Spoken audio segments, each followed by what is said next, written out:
Conditions May Apply by CinnamonPinecones. Read by Distracted by Books. Chapter 74.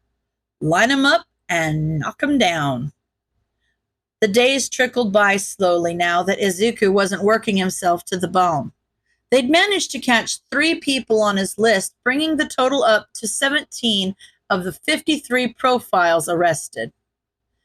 It wasn't a great ratio, but they'd taken down the boss of the operation and the remaining 4 high-ranking members not present at the support gear raid. They no longer had any leadership, and Izuku was hoping that some of them would be caught elsewhere since they had warrants out for their arrest. For now, their names were serving as wall decor in his office. There was a large corkboard hanging on one of the walls, and he had written out each name on it. With every person caught, he drove a knife through their name. Was it morbid?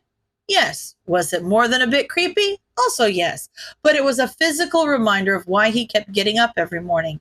His work wasn't done. Patrols had become uneventful. Even more uneventful than they had been after the last raid. But Eraser said this was, quote, normal and, quote, a proportional amount of incidents for the given population. They were grateful that people weren't getting hurt, but Kami, was it boring? Of course, they weren't stupid enough to say that out loud. They knew better than to tempt fate, but apparently fate could read minds because now, a few agonizingly quiet weeks after the raid, they found themselves surrounded and standing back to back with Eraser. They were responding to a woman's blood-curdling scream, and they ran right into an ambush. They looked down into the alley and saw a woman on the ground, crawling backward away from a man whose face was covered, and jumped in without properly vetting the area. Awnings or overhangs were blocking both sides of the alley, and the moment they touched the ground, it was too late. 6 people were hiding in the blind spot on either side, and Ivy recognized all of them. Several of them pulled weapons, but thankfully only 2 of them pulled guns. Ivy sent a knife through the hand of one of the gun wielders, and Eraser grabbed the other guy's wrist with his scarf, throwing off his aim, causing him to shoot one of his buddies across the alley in the leg. Everything devolved into chaos very quickly after that. Quirks were flying everywhere. The ground was half covered in ice, which seemed to be more of an issue for their attackers than it was for them. Everyone was slipping, but Ivy and Eraser recovered far more quickly than they did. Ivy couldn't focus on what was going on behind them. They had to trust that Eraser had it handled because they had 5 people gunning for them right now. One of their attackers sent a bolt of electricity at them, and sweet goodness did that hurt. They seized up and let out a strangled cry of pain. Thankfully, the fact that their whole body was giving off sparks was enough to keep anyone else from attacking. They did their best to force their uncooperative limbs forward, but the electrical current was giving their muscles conflicting directions. The moment the quirk was cut off by a glance from Eraser, they dashed forward and swung their baton into the man's head. Ha! Whoops. They were aiming for their signature takedown, but their muscles were still twitching. That was going to be a hell of a concussion for sure. Now no longer threatening to zap anyone that got too close, the remaining 4 people closed in. One of them was the woman who had covered the ground in ice, and she was making it difficult for anyone to move. They had to flail their arm out to catch their balance, and she took the opportunity to grab their forearm. Immediately, their arm burned from the cold, and they sent their fist straight into her cheek, hard.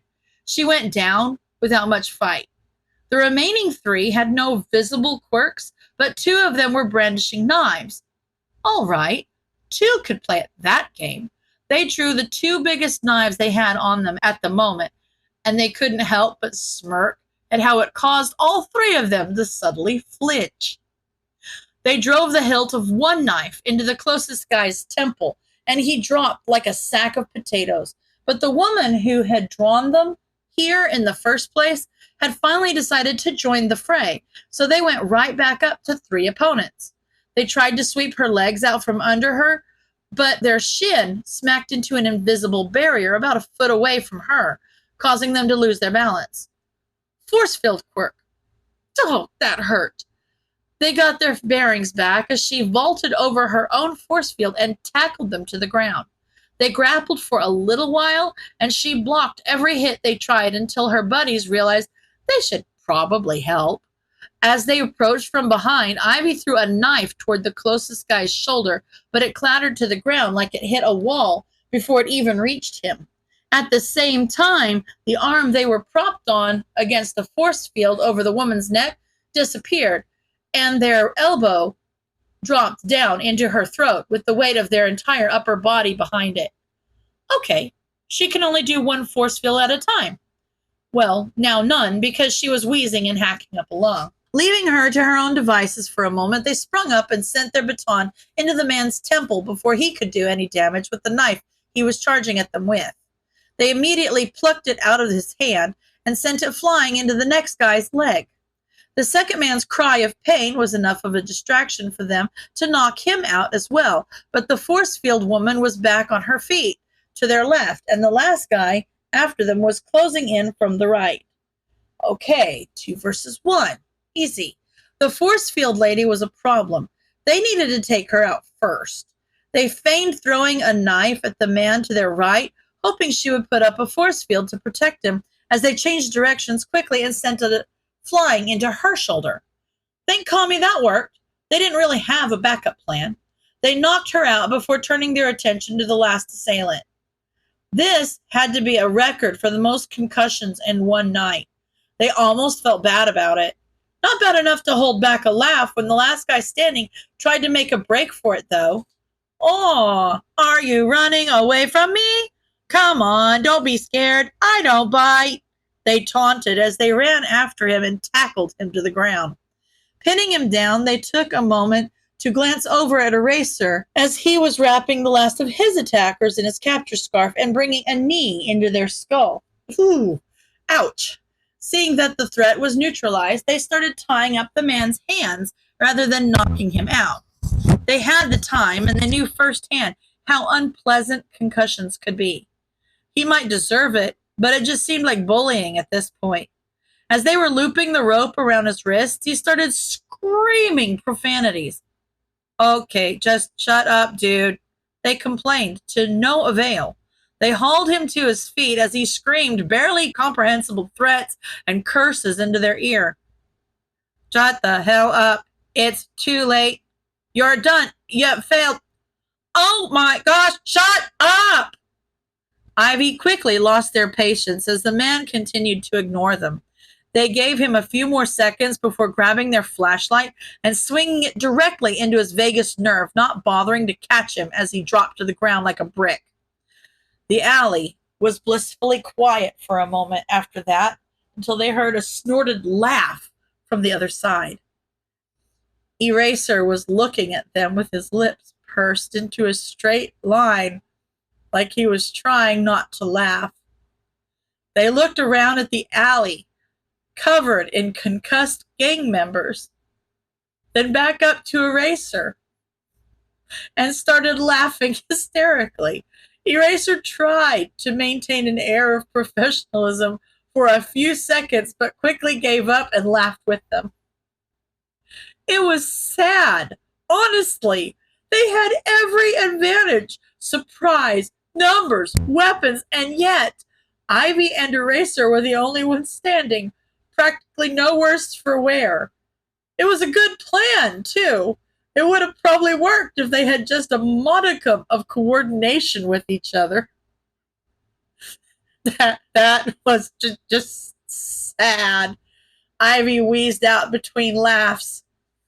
Eraser was letting out a high-pitched giggle that made him laugh even harder.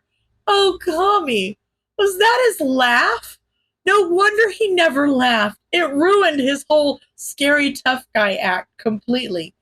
He was typing away on his phone with one hand and wiping tears away with the other.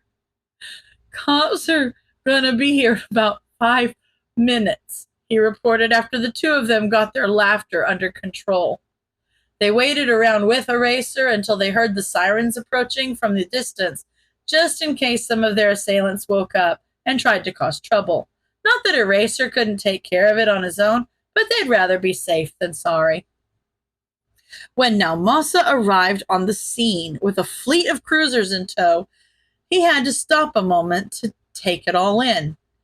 Eraserhead was standing alone in the alley, surrounded by over a dozen, hopefully just unconscious people lying on the ground. "What the hell happened?" he asked, sounding more than a bit horrified.